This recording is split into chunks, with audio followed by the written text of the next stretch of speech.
Is it possible to escape death? Or is fate inevitable? The film begins with a group of students on a school trip to Paris. The students board the plane, but Alex is overcome by fear and anxiety.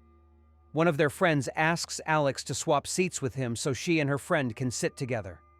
At one moment, the plane starts shaking and everyone thinks it is normal air turbulence, but the shaking intensifies and everyone on the plane gets confused and bags start falling from the plane drawers and masks fall from their designated places and sparks of fire start in the plane and the plane seats start moving and everyone on the plane tries to hold on to the seats, but in a terrifying scene, the seats move from their places with the passengers and fall from the plane and balls of fire spread in the plane until the plane explodes in a breathtaking scene. Alex wakes up, visibly terrified. He believes it was a dream, but insists it isn't a dream, but reality. He repeatedly tells the passengers that the plane will explode and burn. Alex terrifies the passengers, and the police arrive and escort him off the plane along with some of his friends and teachers, warning them not to board again. But the teacher asked the police officer to allow one of them to board to be with the students. The police officer agreed and allowed one of the teachers to board. Amid the tension and escalation, Alex's classmates began to panic. They complained that he was the reason they couldn't travel with their classmates to Paris, and that they ended up at the airport waiting to return home. Meanwhile, a loud explosion rocked the plane in midair, shattering the windows of the airport terminal, surprising everyone. Ambulances and fire trucks rushed to the scene, so police arrived to investigate and began questioning the group that had abandoned the plane before takeoff. Alex spoke to them and explained that the reason was that he had seen the crash while asleep. He warned everyone not to continue the flight. The investigators informed Alex and all the survivors that the chance of survival on the plane was slim. Amid deep grief, the students' families arrived to receive them from the airport. Alex returned home, his fears beginning to return. A strong wind blew, and a piece of paper with the name Todd stuck to his leg. He rushed to Todd's house, but it was too late.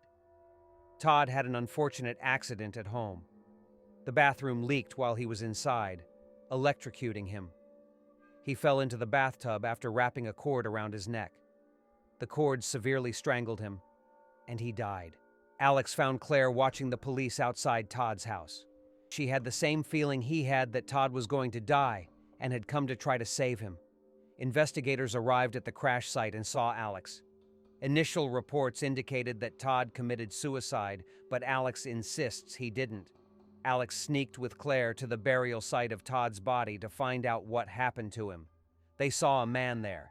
He told them in a chilling way, as if he knew what had happened to them, that every death has its own design, and that Alex had realized his design first, which is why they had escaped the plane crash. Alex returns home, and while watching television, new information appears explaining the cause of the plane crash. A leak caused it to explode. The direction of the explosion is shown on the television. By matching the direction of the explosion with their respective seating positions on the plane, Alex deduces that the cause of the chain of events and their sequence of events was their respective seating positions on the plane. It is their teacher, Luton's, turn. Alex tries to go to Luton to try to save her, but he arrives too late. The computer screen explodes, causing a deep gash on her neck due to the alcohol leaking from her glass onto the screen. As she tries to use a towel to stop the bleeding, her knife falls with her, exacerbating her wound. Alex tries to help her and remove the knife from her body, but realizes that holding the knife will implicate him in her murder. Alex runs away before anyone sees him. As he flees, Luton's house explodes. Alex fled, believing he was involved in the incident, especially since one of their friends saw him leaving the Luton house and informed the investigators. Alex's friends went to search for him, especially after learning that he was the only one who knew who would be next in the series of deaths. Finally, they find Alex on their way to Claire's old house.